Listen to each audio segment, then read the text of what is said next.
Abra sua Bíblia lá em Êxodo 14. Bem, deixa. Êxodo 14. Eu gostaria que você acompanhasse essa palavra. Essa palavra, ela traz vida. Essa palavra é para abençoar a sua vida. Bem? Todos acharam lá em Êxodo? Êxodo capítulo 14. Igreja, o tema dessa mensagem hoje é a calma. Não temas, aquietais. Acalma, não tema e aquietais. Está vendo aí? A mensagem de hoje vai ser forte, porque muitas vezes o que nós temos que ter nessa vida é o quê? Calma.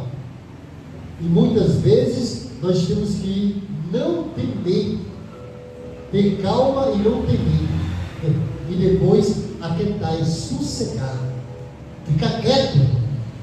Há momentos que devemos nos aquietar e ver o livramento de Deus na nossa vida, amém? Nós temos que agir por fé e não olhar para as dificuldades, amém, bicho? Agir por fé, que se nós olhar para a dificuldade, nós vamos nos afundar, nós vamos nos perder. Então, igreja, infelizmente, existem pessoas que sempre colocam empecilhos e dificuldade em certas situações. Coisas simples que se resolvem e muitas vezes vira uma tempestade. Às vezes, nós perdemos a calma, muitas vezes nós perdemos o temor e muitas vezes nós não aquietamos. Em vez de aquietar, ficamos agitados. Às vezes ficamos agitados de um lado para o outro e reclamando. Então, olha só o versículo 10. Eu quero ler o versículo 10 de Êxodo 14. Êxodo 14, versículo 10, que fala bem assim, olha só. E chegando o Faraó, os filhos de Israel levantaram os olhos, e eis que os egípcios vinham atrás deles e temeram muito. Diga misericórdia. Então os filhos de Israel clamaram ao Senhor. Diga glória a Deus. Os filhos de Israel clamaram quem? Agora, igreja, olha só, esse clamor é um clamor de medo, um clamor de terror, porque nesse clamor havia também muitas reclamações. Igreja, o medo tomava conta daquela multidão de mais de 600 mil pessoas. Era um medo, igreja, que era visível. Agora, igreja, eu quero ler o versículo 11. O versículo 11 que fala bem assim. Olha só, eles clamaram, né? Eles clamaram ao Senhor, mas olha o que 11, disseram a Moisés: será por não haver sepulcros no Egito que nos tiraste de lá, para que morramos neste deserto? Por que nos trataste assim, fazendo-nos sair do Egito? Olha só. Esse clamor era um clamor de reclamação, um clamor de insatisfação, sabe? Porque, em outras palavras, eles estavam dizendo: Moisés, por que nos tirou do Egito? Lá no Egito não tinha cemitério para que a gente fosse enterrado lá, e viemos nos perecer aqui nesse deserto? Reclamando por quê? Porque Deus estava agindo para libertar o povo da escravidão, libertar o povo do sofrimento. Mas tem pessoas que não querem ser libertas do sofrimento. Tem pessoas que muitas vezes acompanham alguns, mas ela mesmo não quer ser liberta do sofrimento.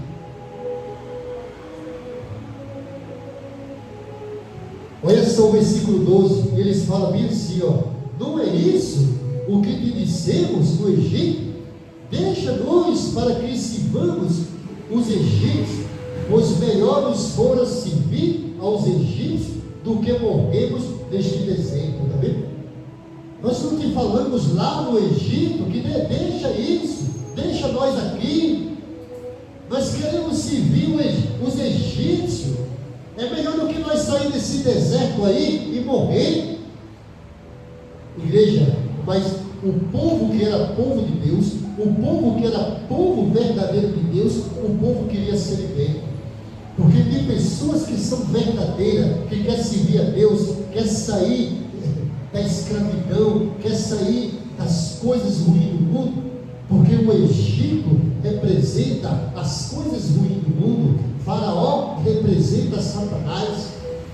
Mas só a igreja que lá no Egito não tinha só o povo de Deus, não tinha só o povo de Israel. A Bíblia diz que lá tinha um misto povo, um povo que não temia Deus, um povo que não queria nada com Deus, mas eles saíram junto com o povo de Israel, porque se eles ficassem lá, o sofrimento era maior. Eles eram uma minoria, quer dizer, um misto povo. E quem é que reclama? Quem reclama é quem não quer nada com Deus. Quem reclama é quem não crê em Deus. Aí, igreja, aquele que crê em Deus é contaminado com a reclamação daquele que não quer servir a Deus, é contaminado com aquelas pessoas que não querem saber de Deus. Aí a pessoa vivendo junto, e aí também começa a reclamar de tudo. E aí vem o que, igreja? O medo. Deixa eu falar aqui para você. O medo é um sentimento humano que ajuda na prevenção da vida. De repente você vai falar: pastor, eu não tenho que ter medo. Sim, você tem que ter medo. Sabe por quê? Porque o medo, ele preserva a vida. O medo preserva a vida. Você já viu aquela pessoa que não tem medo? Pessoa que diz assim: eu não tenho medo de nada. Pessoas que é corajosa, morre cedo. Elas morrem cedo, elas se perdem cedo. Sabe por quê? Porque não tem medo. E o medo, ele é lógico. O medo, ele tem que ser, porque ele preserva a vida, igreja. Agora eu vou te falar: o medo exagerado, o medo sem controle exagerado, ele se vira pânico, pavor, e em vez de ajudar, atrapalha. O medo tem que ter moderação. Você está entendendo? Foi o que Moisés fez, e o milagre aconteceu na vida daquele povo. Olha só o versículo 13, deixa eu ler para você. Deixa eu ler o versículo 13 que fala bem assim, ó: Moisés, porém, respondeu ao povo: não temas, aquietai-vos e vede o livramento do Senhor que hoje vos fará, porque os egípcios que hoje vede, nunca mais os tornarás a ver. Diga bem. E no 14: e o Senhor pelejará por vós, e vós calares. Moisés falou: aquietais, quer dizer, quieta, fica quieto, sossega. E ainda ele manda calar, cala a boca, fica quieto. Então, igreja, em situações difíceis, mantenha a calma, amém, igreja? Não tenha medo de lutar pela sua libertação. Não murmure, não reclame de Deus, não guarde mágoa, não reclame de nada. É só esperar e ter o quê? Ter calma, e aquietais e ver o livramento do Senhor. Olha só no versículo 15, que fala bem assim, ó: disse o Senhor a Moisés. Agora aí, quem entra agora é o Senhor. É o Senhor que entra agora. Agora o Senhor dá uma dura de Moisés, porque às vezes Deus também dá uma dura no servo. Moisés estava dando uma dura, dando um sabão naquele povo. Aquieta, calma, cala, fica quieto, vê o livramento. Aí o Senhor fala assim, no 15: disse o Senhor a Moisés: por que clama a mim, Moisés? Por que você está clamando a mim, Moisés? E agora? Moisés tinha que clamar quem? Ele era Deus? atenção, porque muitas vezes só clamamos e deixamos de agir. Deus quer que você clame, mas Deus quer também que você haja. Deus está falando aqui para Moisés, diziam os filhos de Israel que marche. Fala para os filhos de Israel que se movimente, marche. Aí, ao 16, e tu, ele fala, e tu levanta o teu bordão, estende as mãos sobre o mar e divide para que os filhos de Israel passem pelo meio do mar seco. Diga glória a Deus. E quem é que tinha que abrir o mar? Não era Deus? Não era Deus que tinha que abrir o mar, não era Deus que tinha que fazer o caminho? Mas Deus está falando para Moisés, Moisés, pega o teu bordão, abre o mar, Moisés. Deus só vai agir quando a gente usar a nossa fé e falar, mar, abre. E aí Deus vai falar, sim, vai ter que abrir. Deus soprou a noite todinha. Se você não agir, achando que Deus vai fazer tudo, porque a gente muitas vezes quer que Deus faça tudo. Você quer que Deus faça, eu quero que Deus faça tudo. Nada. Você tem que fazer a sua parte e Deus vai fazer a dele. Faça a sua parte e Deus vai fazer a dele. Deus está falando, levanta o cajado, levante e toca, abre esse mar, Moisés, para o povo passar. Até parecia que era Moisés que tinha o poder, né? Mas Deus estava dando essa autoridade para Moisés. Deus estava dando autoridade para o servo dele. Deus dá autoridade para você pisar na cabeça da serpente, do mamífero, em nome de Jesus. Nessa situação, tem situação que nós temos que partir para cima. Eu tenho minhas dúvidas, tenho minha situação. E quando eu vejo que o negócio não está bom, eu vou para o joelho, eu vou para o jejum. Às vezes tem coisas que a gente tem que agir.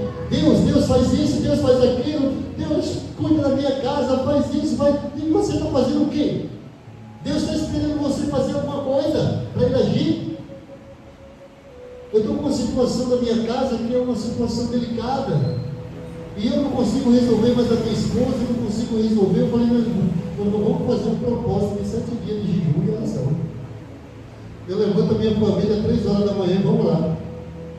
3 horas da manhã, todo mundo para orar, na mesa lá e vamos orar.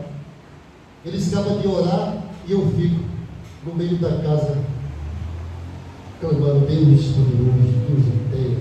E um dia amanhece e outro lá.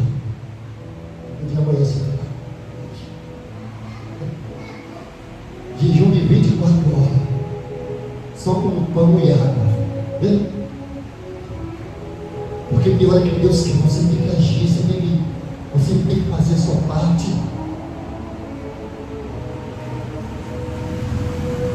Deixa eu ler o versículo 21. O versículo 21, para entender, fala assim, então Moisés estendeu a mão sobre o mar. Está vendo? Quem foi que estendeu a mão sobre o mar? Não foi Deus, não? Tem que ser Deus, não, velho? Mas quem estendeu a mão foi Moisés. Deus mandou estender Moisés a mão.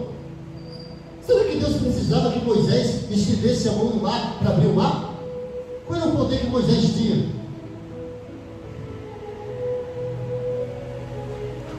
A obediência. Deus está falando que tem que obedecer. Crer. Aí fala bem assim, vamos lá. Então Moisés estendeu a mão sobre o mar. E o Senhor, por um forte vento oriental que soprou toda aquela noite e fez revirar-se o mar, que se tornou terra seca e as águas foram divididas. Moisés é um trabalho em conjunto, igreja. É um trabalho em conjunto, pastor Dom. Você está entendendo o que é o trabalho em conjunto? Será que Deus precisa trabalhar em conjunto com o homem? Quer dizer, Moisés, toca nas águas, Moisés. E aí Deus sopra a noite todinha e as águas vão. Deus quer trabalhar em conjunto com você. Deus quer trabalhar em conjunto. Agora a gente quer deixar Deus trabalhar sozinho. Ou talvez você quer trabalhar só. Uma vez você quer deixar Deus resolver só. Deus quer trabalhar em conjunto. quer trabalhar assim, ó, coladinho com você, comigo. Você está entendendo?